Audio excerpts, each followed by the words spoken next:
8BitDo makes a wide range of reasonably priced controllers that are decent quality, can connect to multiple devices, and have some nice features.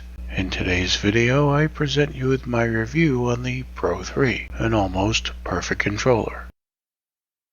The 8BitDo Pro 3 comes in 3 flavors: G Classic, Gray, and Purple. Right out of the box, you get the controller, a charging dock that houses a 2.4 GHz receiver for a very fast connection, 4 extra magnetic buttons in the colors of green, blue, yellow, and red, and a mini toilet plunger for removal and placement of said buttons. You will also receive a 3-foot USB Type-C cable, 2 thumbstick ball-top caps for a pseudo-arcade-like experience, as well as an instruction manual. While the Pro 3 is charging, a white LED strip on the bottom front of the dock will remain lit until the controller is removed or charging is complete. This LED cannot be disabled or customized with other colors or functions, such as a pulse or blink. It will take approximately 4 hours to charge the controller and give you at least 20 hours of game time with its 1000 mAh battery on a full charge.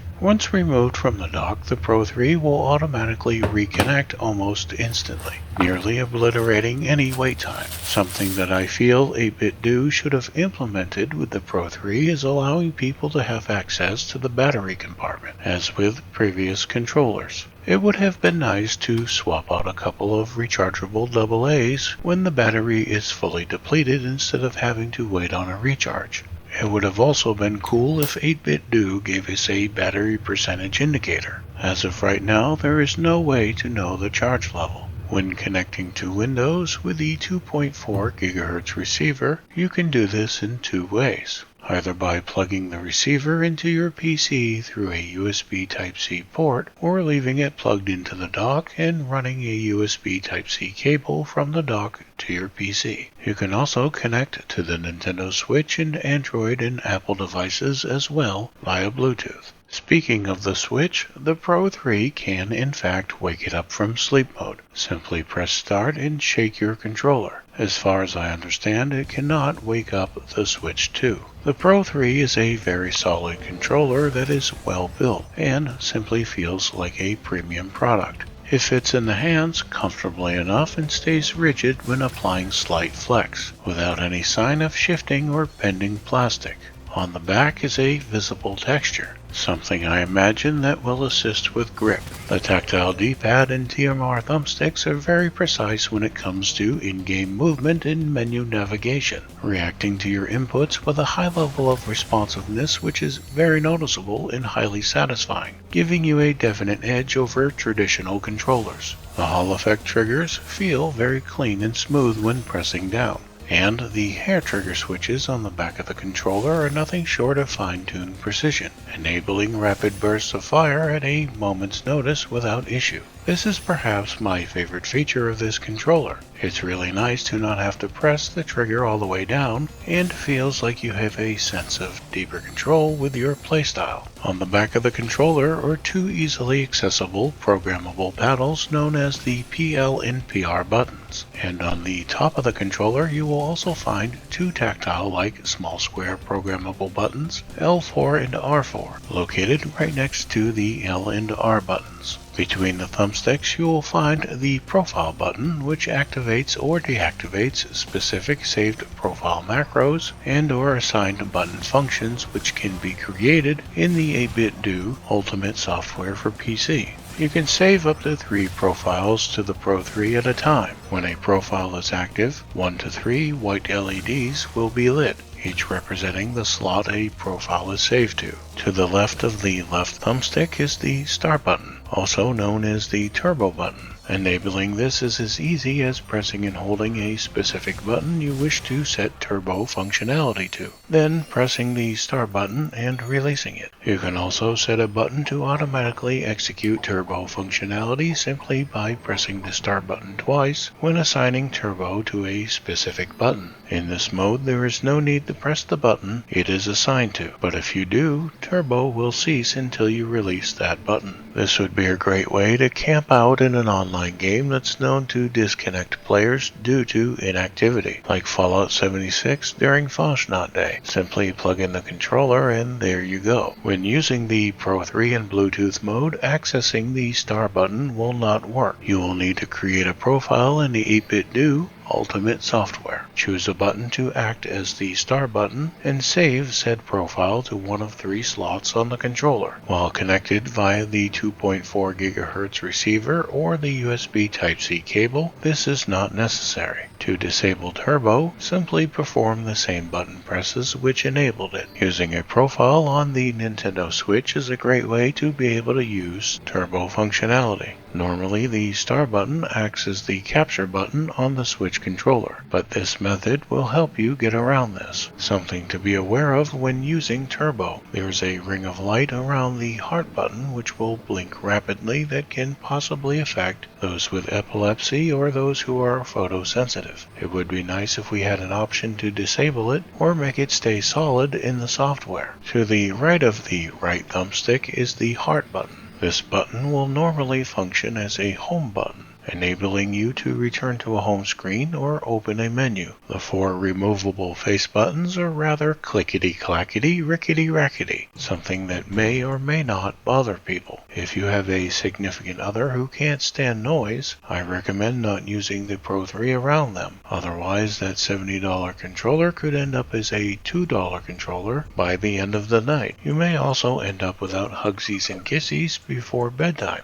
You know what I'm saying? When it comes to swapping out these buttons, there is a notch which indicates the direction the button is to be placed. This notch on the extra buttons blends in, making it difficult to see. Definitely not very friendly for those with poor vision. As for the ones pre-installed, the notch is white with a ring around the bottom. As for the thumbstick ball caps, 8BitDo has stated that these are simply for fun. I'm guessing they aren't to be taken seriously, but there may be some that prefer to use these. At first glance, I can see the potential of using them with an arcade game, but in reality, some may find that they aren't very practical. From my perspective, it was like playing with 2 overly elongated nipples, and I immediately started feeling uncomfortable and had to go wash myself with fire. I did not have an arcade-like experience and was highly confused. Simply put, I was not ready to put ball caps on my controller.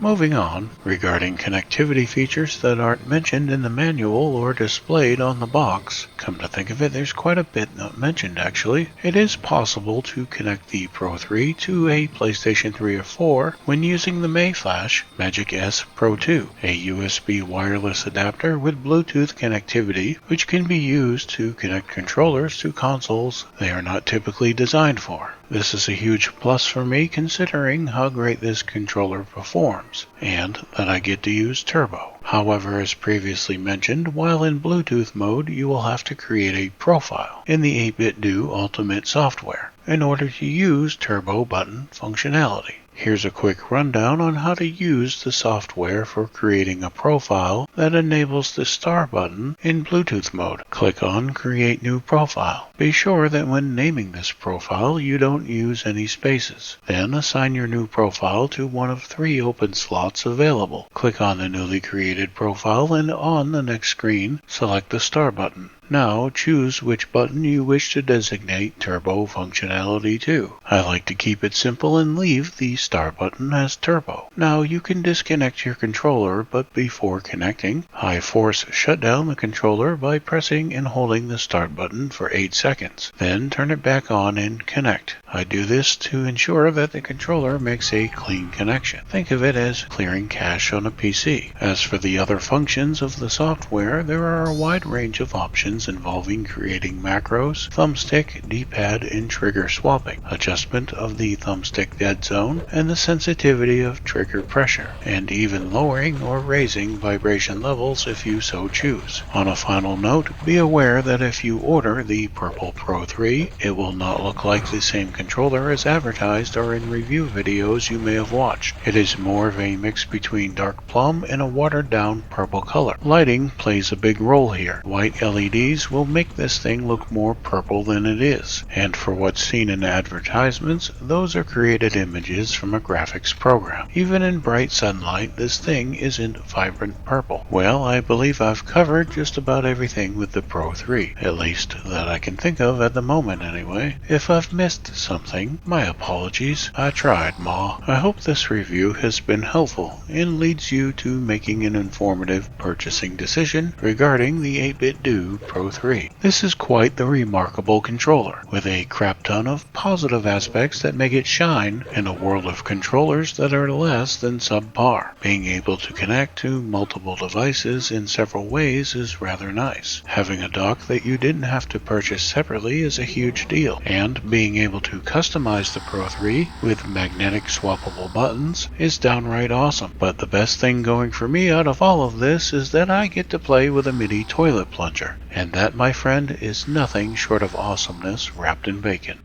Thumbs up, comment, subscribe, get notified.